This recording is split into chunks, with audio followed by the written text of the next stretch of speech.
Chers compatriotes d'Algérie, chers frères et sœurs d'Algérie, bonjour. Azul Fleuron. Nous sommes le 9 mai, hier c'était le 8 mai 2024. Avez-vous vu des cérémonies de commémoration des crimes de guerre du pays d'Emmanuel Macron à Galma, Seti, Pranata? Non. Avez-vous vu des commémorations du 8 mai 45 dans l'extrême sud du pays? Non. Avez-vous entendu Hassan? Non. Je m'excuse. Je suis très enrhumé, j'ai une petite toux, mais je dois faire ce travail.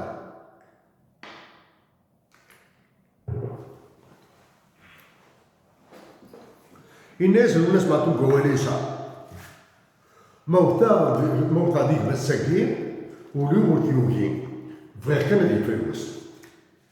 Quelque chose comme ça.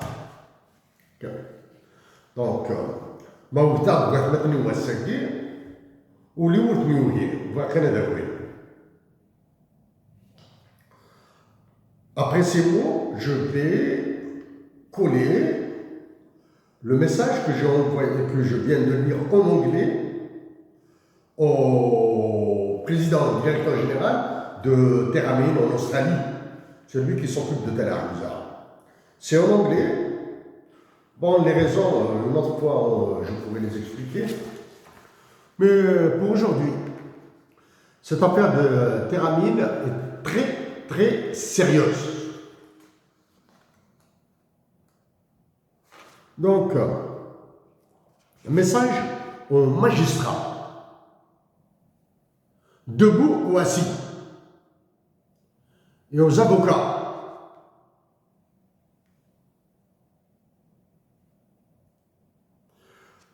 L'affaire comme celle de Teramine, il y en aura dans le futur. Des affaires comme celle de gaz de schiste, du pétrole offshore, etc. Il y en aura. Privatisation de sociétés. Il y en aura. Je l'ai dit et je le répète. Cette affaire de Teramine est née de lois criminelles. Je le dis bien, criminelles.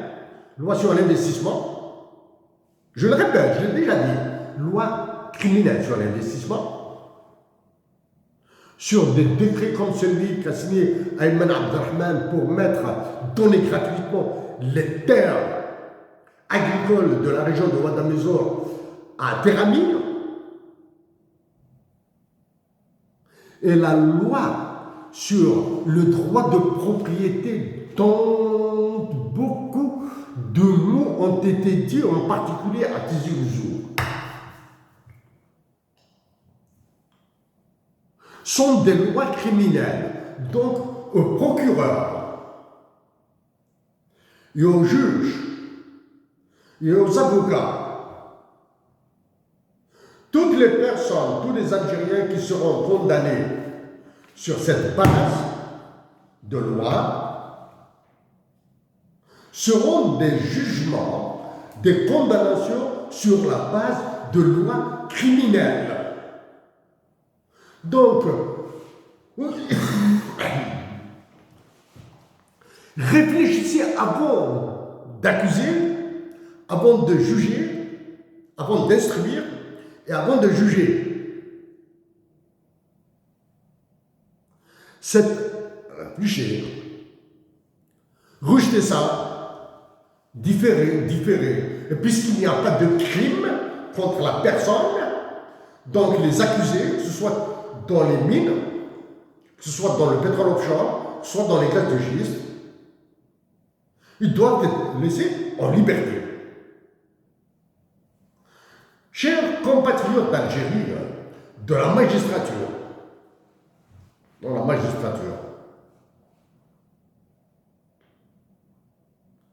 jugez en votre âme et conscience. Jugez avec l'intime conviction que vous dites le droit et que vous lisez la loi. Si je me présente, si j'arrive à me présenter à l'élection présidentielle, toutes ces lois-là seront annulées, elles seront abrogées. Bien sûr qu'elles seront abrogées dans un cadre très, très normé. Parce que mon gouvernement, si je suis élu président de la République, va éviter de payer des amendes en milliards de dollars. Quand on sera attaqué en justice par la Chambre de commerce de Paris ou de Londres, quand Teramine, par exemple, traînera l'Algérie devant le CIRDI de la Banque mondiale, ou bien devant l'organe des règlements différents de l'OMC, ça c'est des milliards de dollars. Donc, pour éviter, ensemble, nous allons évoquer le caractère odieux de l'OMC, le caractère odieux dans le droit, cette jurisprudence de l'OMC, nous allons l'évoquer, nous allons remettre sur la table des études, nous allons payer, oui, si je suis élu président de la République, le gouvernement algérien, et je l'ai dit, ça fait très longtemps, le gouvernement de notre pays dépensera probablement 1 milliard de dollars, 2 milliards de dollars dans l'animation de contre-expertise, réalisation de contre-expertise, l'animation de conférences par l'élite mondiale en Algérie et dans le sud, de conférences. Et j'en connais des experts. Au Canada, j'en connais. Et des situations de comparaison. Teramine vous dit que c'est le plus grand, Tel Hamza, c'est le plus grand gisement au monde, parmi les plus grands gisements au monde. Donc à tous les magistrats et à tous les avocats,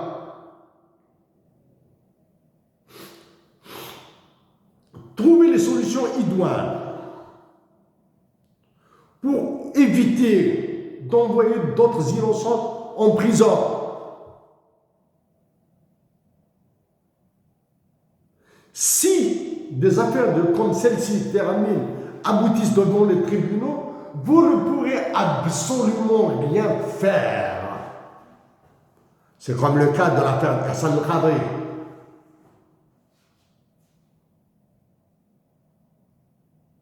Parce que le problème est plus profond que ça. Il est plus profond que ça. Il s'agit d'un problème de constitution, il s'agit de problèmes de décret, plus certainement des ordonnances présidentielles qui ne sont pas passées par l'Assemblée. Et il s'agit d'un problème de pression de généraux. Pour faire aboutir ce genre de projet, je l'ai dit à Feng Cheng, le PDG de Teramine, il a corrompu des gens. Il a payé de hush money. Hush money, c'est de l'argent secret pour maintenir des affaires secrètes. C'est différent de la corruption. Dans les mots que j'ai utilisés pour ce mec de Teramine, j'ai parlé de insider trading. Il s'agit de délit d'initié.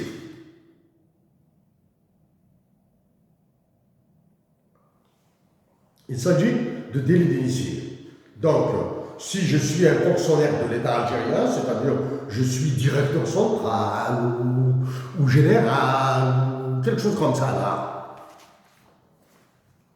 je vais forcer le gouvernement à faire un tarif sur le mètre carré, par exemple d'un dinar, et puisque je suis très bien introduit, donc je vais acheter 200 hectares à 200 dinars, et je vais les revendre à 10 dinars l'hectare. Ça, c'est ce qu'on appelle le délit d'initié. Mais maintenant, est-ce qu'un hectare à Tel Hamza ou à ta maison vaut 1 dinar? Je ne sais pas. Ok. Bon. Donc, ce sont tous les généraux patriotes d'Algérie, là. Ce sont tous les magistrats patriotes, qu'ils soient procureurs ou juges, assis ou debout, qui mettront un terme à cette destruction de l'Algérie, là.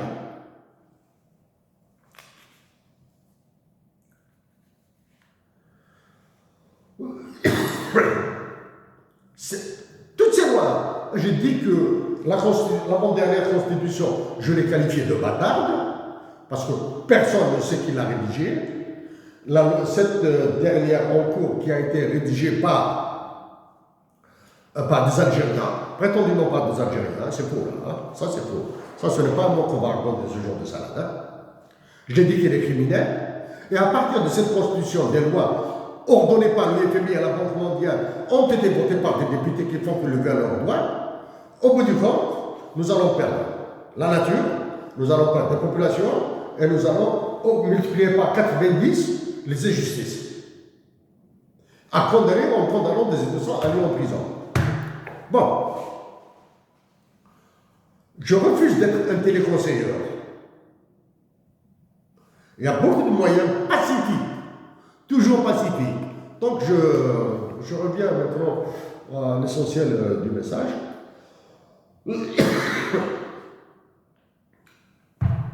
À tous les compatriotes d'Algérie, tous, à l'est, à l'ouest, au nord, au sud, à l'extrême ouest, tous. Je vous supplie de demeurer pacifique et je vous supplie de dire votre solidarité aux soldats de l'armée. Dites-le publiquement. Faites des annonces. Pour le reste, j'ai horreur de réagir à de la connerie. L'économie, je le dis, c'est la connerie économique. J'ai honte de réagir, même si je sais que je suis visé.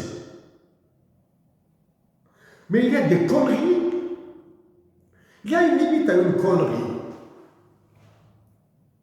Vous dire que je vais augmenter le PIB à 300 milliards de dollars dans quelques années, c'est une connerie que je peux me permettre. Mais c'est de la connerie pure, brillante. C'est de la connerie pure. Il y a de l'arithmétique. Demandez à des étudiants en économie, ils vont faire des calculs.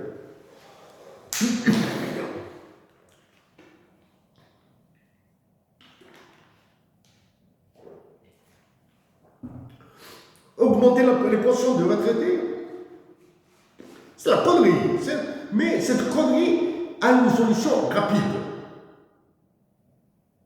Le prochain président, ou moi si je vais élu, je fais une baisse, j'ordonne une baisse, par ordonnance présidentielle. Hein? Et donc, nous allons expliquer pourquoi cette baisse, ça c'est facile. Donc, évitons de faire des plats sur de la connerie. Dire que les réserves de change de l'Algérie sont de 70 milliards, oui, je l'ai dit. Moi, je l'ai dit avant certains. Mais j'ai parlé de nombre de mois d'importation sur 10 ans tel que calculé par l'UFMI. C'est l'UFMI qui refuse de me recontacter. Ah, parce qu'ils savent. Ils savent où est-ce que ça va mener. Bon. Dire que l'Algérie, que les chiffres de l'Algérie sont calamiteux, ils sont plus que calamiteux. C'est un enfer. C'est des chiffres de l'enfer. D'accord? Il faudra penser plutôt à l'industrie lourde qui a été démolie. les tracteurs agricoles dont l'Algérie a besoin, Wad Hamimim, Constantine, l'industrie lourde, Raya, Wiba, qui a été foutu en l'air, juste, tu rappelles, précurseur des événements d'octobre 88 et d'après.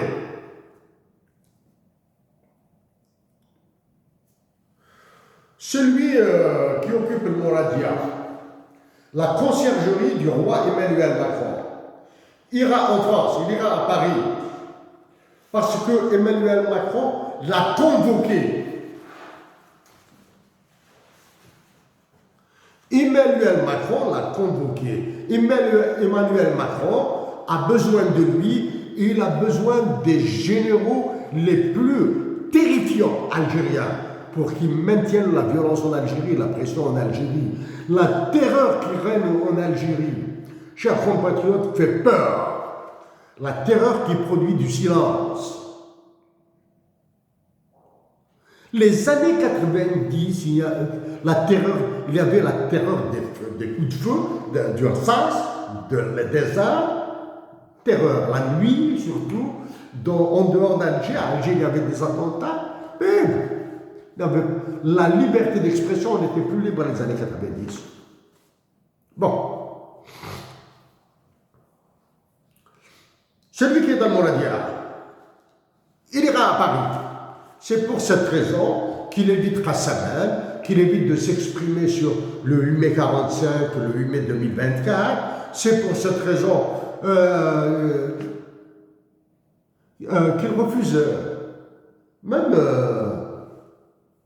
de citer une affaire banale, hein, les affaires de mémoire, hein, tout ça. Il a peur. Mais en arrière-plan, tout ça, je l'ai dit. Bon. Donc, une autre fois, chers compatriotes, demeurez pacifiques. Demeurez intelligents dans vos réactions. Évitez la violence. Parce que si la violence se déclenche, elle sera pire qu'octobre 88 plus le printemps 2001, 2002, 2003. Hein? Réunis. La sorte, ce sera pire.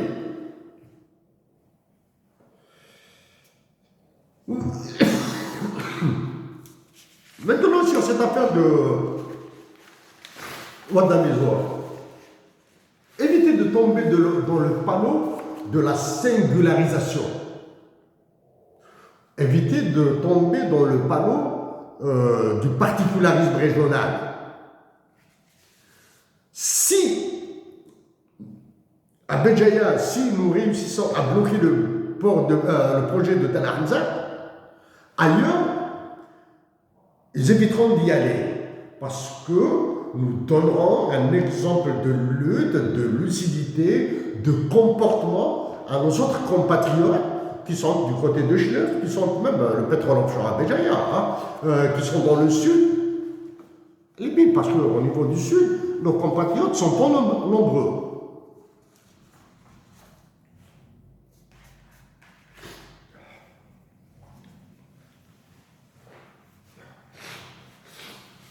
Je reviens que sur quelques éléments.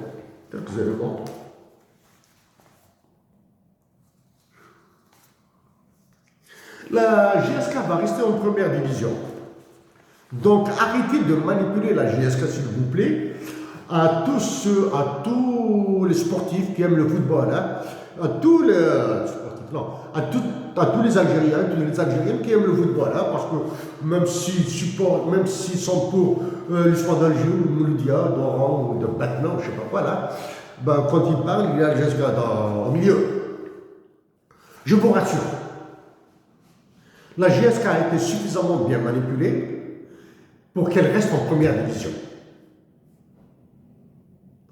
Pour que la GSK reste en première division, plusieurs façons.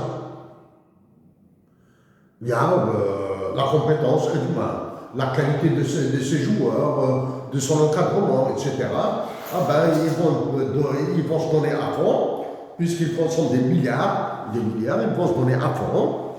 Ils vont gagner tous les matchs qui leur restent.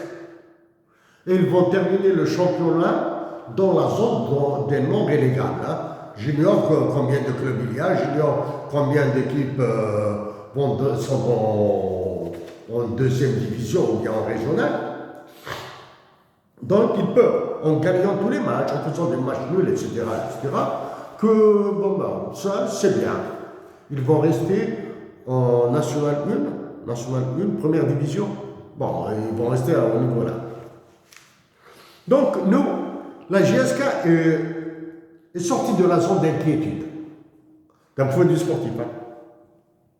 Elle va rester en première division par les gains, par les victoires, les matchs nuls. Elle va rester en première division en demandant à toutes les équipes qui vont jouer contre la GSK de lever le pied. C'est une solution. Hein? Ils vont demander à toutes les équipes qui vont jouer contre la GSK de lever le pied.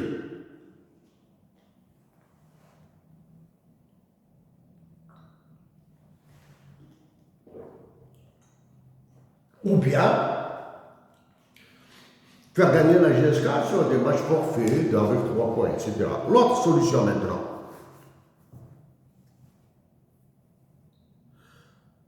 Déclencher un minimum de violence, hein, un tout petit peu, minimum de violence. Alger, ils s'interdisent. Alger, Tizi Ouzou, ils s'interdisent. Béjaïa, non, c'est possible. À Oran, à Constantine, déclencher un minimum de violence contrôlée des spectateurs, pas. Et les généraux, ce n'est pas ça qui va leur faire peur. Ils vont annuler carrément le championnat. On arrête ce championnat. La GSK restera en première division. Il y aura des contre-coups, bien sûr.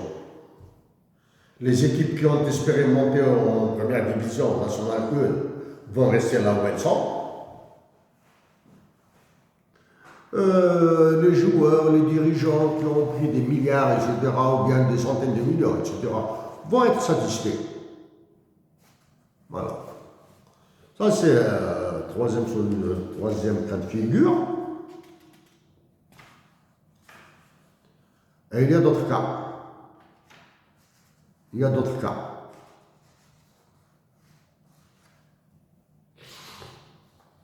Pourquoi j'insiste sur la paix maintenant en Algérie? Partout.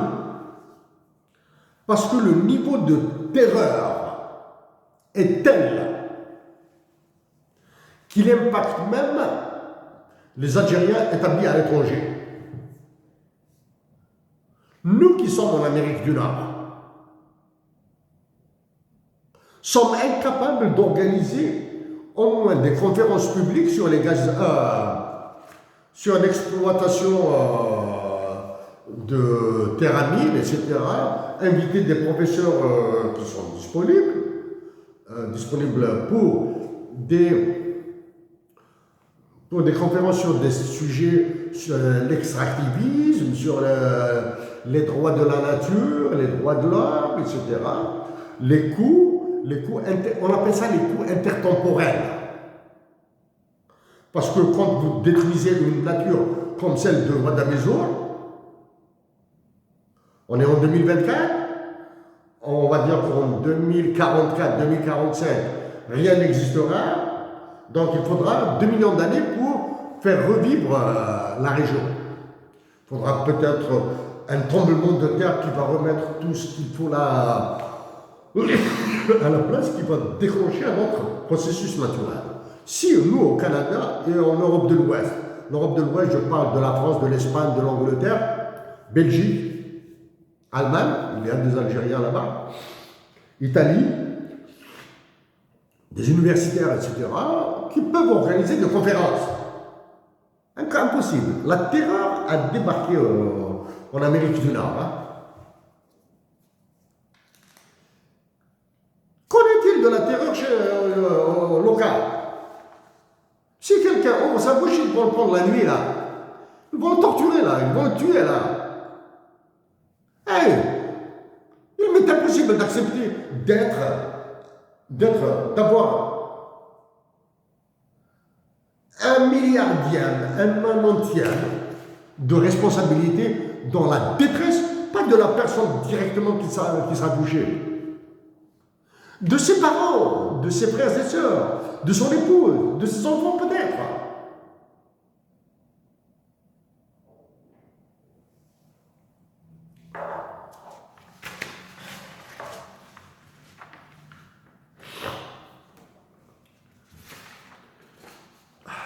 Je suis très gêné par ça, par ce truc. Chers compatriotes d'Algérie,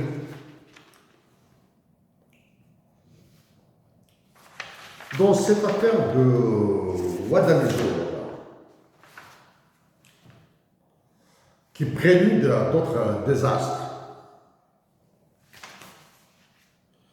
au niveau des tribunaux et des cours, il est nécessaire de faire témoigner ceux qui ont réalisé les études. Il faut les faire témoigner.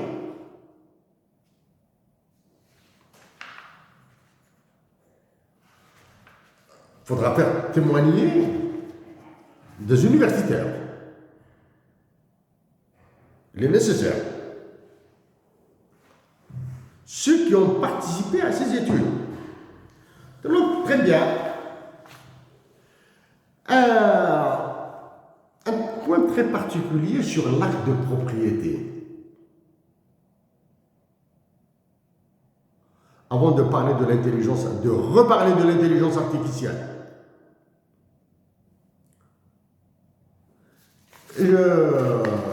J'ai lu que c'est le décret qui a été signé par l'ancien Premier ministre Ayman Abdelrahman, peu importe son nom, n'importe quoi. The decree was signed by the Prime Minister of Algeria, Mr. Ayman Abdelrahman. The issue of the decree Tribrid s'est déclenché, vise à déclencher le processus d'acquisition des terres by the Algerian government. Ce processus, ce décret, vise à déclencher un processus d'acquisition des terres par le gouvernement algérien qui va le mettre à la disposition de Terramil. Maintenant, c'est ce que vous voyez là, ça c'est d'un point de vue supranational. Vous voyez comment l'UFMI et la Banque mondiale ordonnent à un gouvernement de voter des lois qui seront contre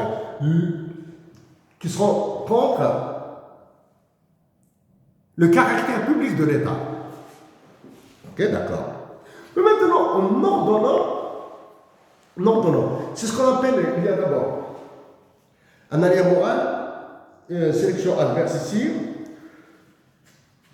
Il y a le théorème de Ronald Coase sur propriété et la violence dont j'ai parlé en 2016.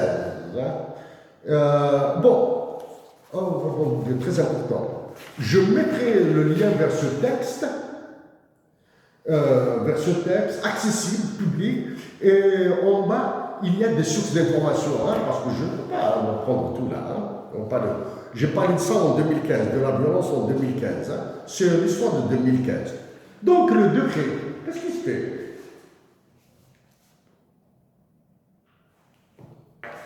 Première phase. Terramil a besoin de terre, celle qui va entourer le projet de Tel Hamza, de la mine, pardon, de Tel Hamza, la mine maintenant, ça y est. Puisque Terramil sera perdant s'il s'adresse directement aux propriétaires.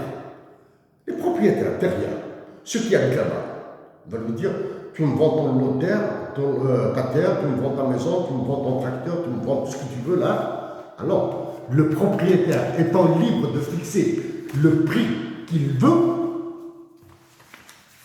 va décourager Terramil. Les propriétaires sont libres de fixer les prix qu'ils veulent. Ok? Donc, Terramil a demandé du moins, l'UFMI et la Banque mondiale ont fait bénéficier Terramil d'un décret, d'une loi. C'est le gouvernement algérien qui va acheter cette terre. Qu'est-ce qu'il va faire? Le gouvernement algérien. D'abord, il va plafonner le prix. Il va dire que chaque mètre carré de la région de Ouadamezor, dans Tel Hamza, ça coûte 10 dinars, le mètre carré. Il va plafonner le prix. Ça, c'est la première.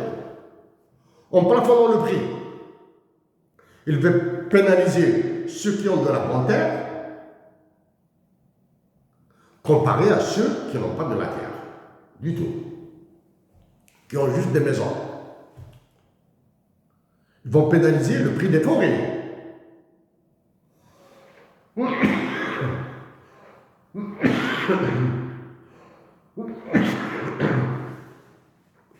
Ils vont pénaliser tout ça. Donc, le gouvernement algérien va acheter de préférence de gré auprès des propriétaires toutes les terres, toutes les maisons, tout le machin, etc. Tout le Bataclan là. Oh.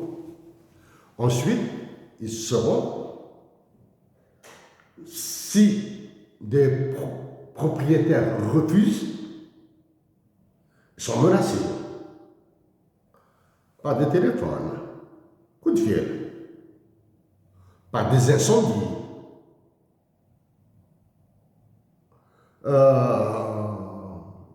par peur.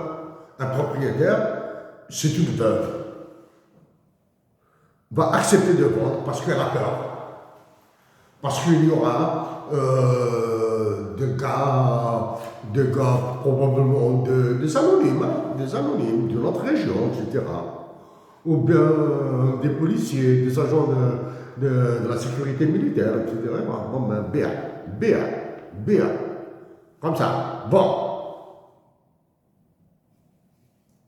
Donc, Teramine va utiliser la violence de l'État. La violence de l'État. Chez les magistrats et les avocats, on dit la force publique. Non, c'est la violence parce qu'il s'agit d'une dépossession, d'une expropriation, d'un crime en dépossession. Si c'est l'économie de marché en Algérie, monsieur, je refuse de prendre. C'est mon droit. J'ai mes papiers, c'est mon droit. Dire l'utilité publique, monsieur, si la science dit qu'il n'y a aucun danger pour la santé publique, pour la nature, je vous offre ma propriété. Je vous l'offre. Voilà. Donc le gouvernement Teramine a utilisé le gouvernement algérien qui a fait signer des lois pour l'Assemblée, etc.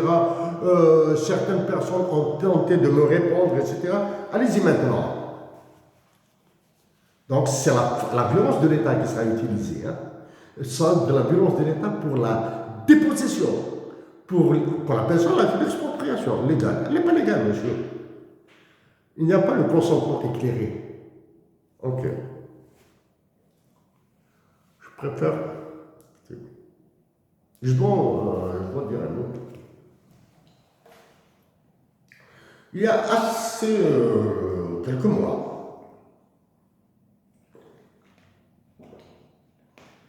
j'avais parlé des relations Algérie-Israël. Il suffit de réécouter ce que j'ai dit. Vous allez voir comment est-ce que les Israéliens qui ont des origines algériennes, etc., la société civile, etc., les sociétés civiles du moins, la coopération entre les hommes de paix, etc., des discussions, dialogues, etc., tout ça. Mais j'avais parlé du Mossad. Je dis bien, j'ai parlé du Mossad, de son rôle dans le massacre des Algériens. Il a tué des Algériens à Paris. Bien, le lendemain, je dis bien, le lendemain, l'état-major de l'armée a fait sortir des affaires d'espionnage, Mossad, en Algérie. Des Algériens ont été accusés à tort et à travers. Des Algériens ont été condamnés probablement. J'ignore parce que j'évite de suivre ce genre d'affaires. Ça, c'est la première. Pourquoi la finale de la coupe, la super coupe d'Algérie, hein, le vainqueur de la coupe et le vainqueur du championnat de l'année passée a été interdite, a été annulée. Récemment, j'ai parlé de l'intelligence artificielle, de l'utilisation de l'intelligence artificielle dans la manipulation des masses. Finalement, en Algérie, vous en avez quelques exemples. Je dis bien, j'ai parlé de l'intelligence artificielle le lendemain. Je dis bien, même pas 24 heures après. La Défense nationale crée une cellule d'intelligence artificielle comme ça. Hein. Sur la PS, hein, s'il vous plaît. Hein. Je dis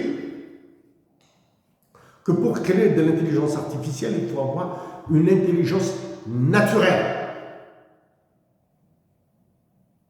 Pour créer une intelligence artificielle, il faut d'abord avoir une intelligence naturelle. L'intelligence naturelle, elle est chez les étudiants dans les universités, elle est chez les professeurs dans les universités, il faudra les recruter, les laisser libres de travailler, etc.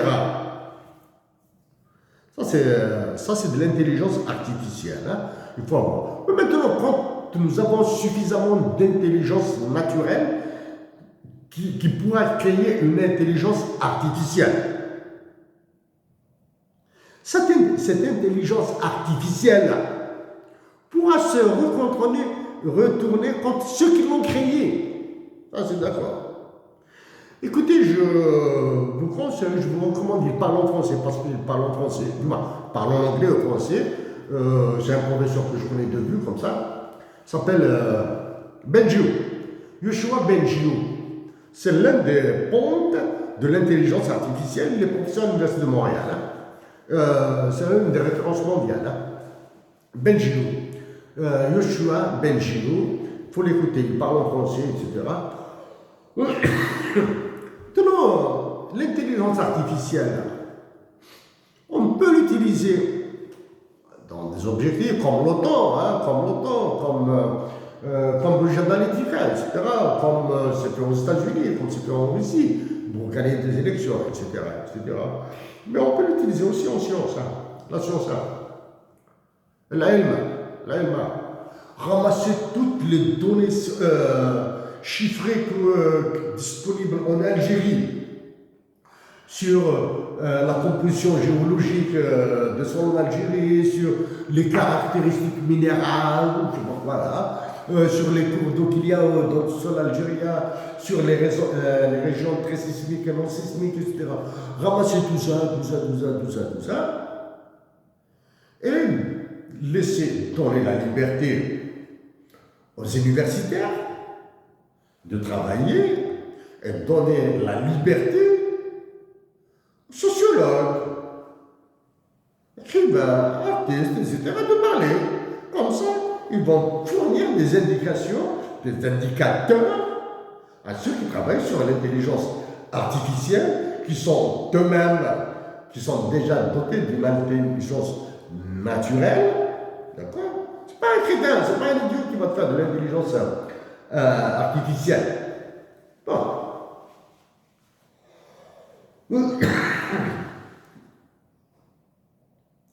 Dernier mot.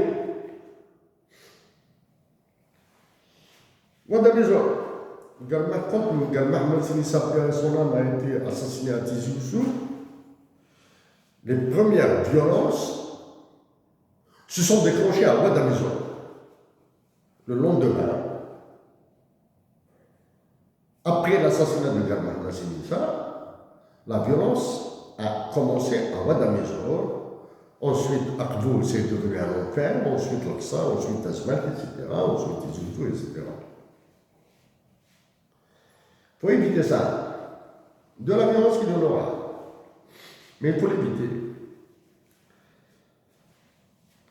Durant ce mois de carême, malheureusement pour le 20 avril 2024, aucun chanteur. Maintenant, les chanteurs algériens peuvent produire des chants de la chanson engagée. En arabe dialectal, en andalou, en haouzi, en malouf, en malhoud, en tamacha, en kabyle, en chabi, produire de la chanson engagée, produire du théâtre.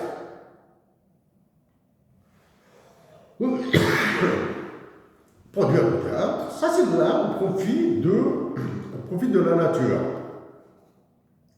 Je pense que si vous mettez une banderole, par exemple,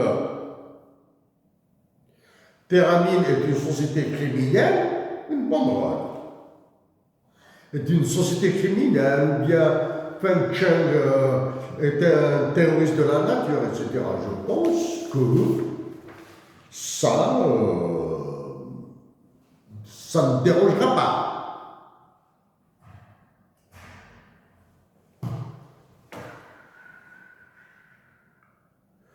Ça ne dérangera pas. Pour engager des manœuvres dilatoires, on appelle ça une manœuvre dilatoire, imposer à Theramine d'équiper avec les équipements dernier cri tous les hôpitaux de la région. Wada Maison, Aoukash, Chokoltril, Melbou, Kharata, Vgaïd, L'Aqsa.